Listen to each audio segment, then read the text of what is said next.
Nah, banyak penyimpangan terjadi karena apa?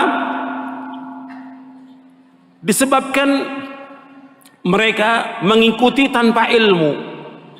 Ini yang terjadi dalam beragama, dalam beribadah, dalam berdoa, ngikuti orang, nggak punya ilmu, nggak punya dalil. Dalam kita beragama harus sumbernya dalil dari Quran. Quran sudah jelaskan semuanya ini. Dalilnya mana? Dalam kita beragama, hujahnya mana? Kita nggak boleh ikut apa yang kita nggak tahu. Nggak boleh kita ikut-ikutan kepada orang kalau kita nggak punya dalil. Nggak boleh dalam Islam.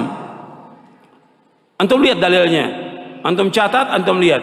Yang pertama dalam surah Al-Isra, surah 17 ayat 36. Allah berfirman, "Wala taqfu ma laisa laka bihi ilmun, inna sam'a wal basara wal fuada kullu ulaika kanu anhu mas'ula." Jangan kamu ikut apa yang kamu tidak tahu. Jangan kamu ikut apa yang kamu, karena sesungguhnya pendengaran, mata dan hati akan ditanya oleh Allah. Jadi kita dalam beragama ini jangan ikut-ikutan. Atau yang ngomong itu syekh, yang ngomong itu ustadz, yang ngomong itu kiai, yang kita tanya apanya? Dalilnya mana? Loh, antum berdoa seperti ini, antum sholat seperti ini, antum berzikir berjamaah seperti, dalilnya mana? Dalil. Coba antum berusaha sebagai seorang muslim dan muslimah agak kritis gitu. Jangan ikut-ikutan dalam kita beragama. Sebab kalau enggak, kita akan sesat. Kita hidup hanya sekali, dan yang kita inginkan semuanya kita akan masuk surga. Jangan kita ikut-ikutan. Allah melarang kita, jangan kamu ikut apa yang kamu tidak tahu. Minta hujah, minta dalil. Orang ngomong begini, dalilnya mana? Ketika orang-orang Yahudi, ketika orang-orang Nasrani mengatakan kepada Nabi Muhammad SAW bahwa yang masuk surga itu Yahudi dan Nasrani. Kata mereka, Nabi, di depan Nabi SAW, orang Yahudi dan Nasrani mengatakan kepada Nabi Muhammad SAW tidak masuk surga kecuali orang Yahudi dan Nasrani. Bukan Nabi celah atau Nabi tanya. Nabi tanya apa? Dalil.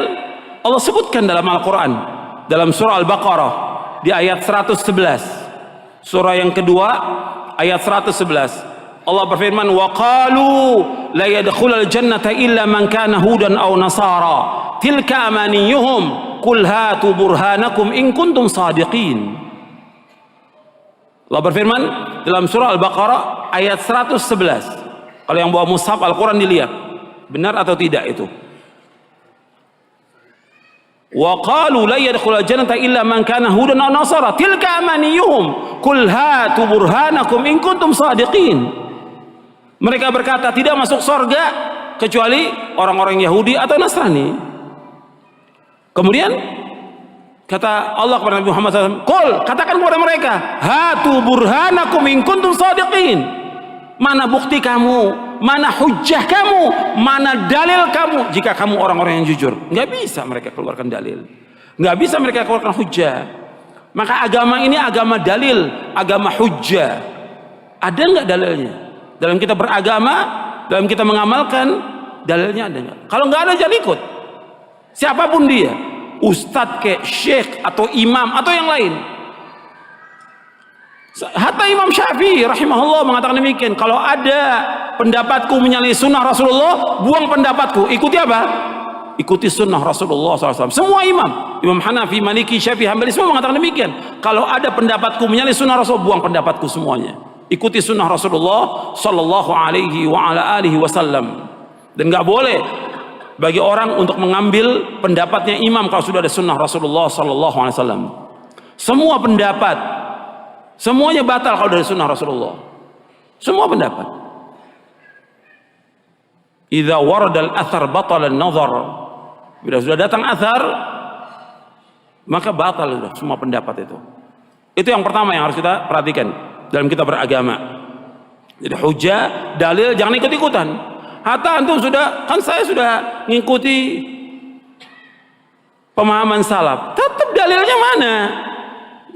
Dalam beribadah, dalil yang kita minta dalil, hujahnya mana, contohnya mana? Ada nggak keterangannya? Kalau nggak ada, jangan.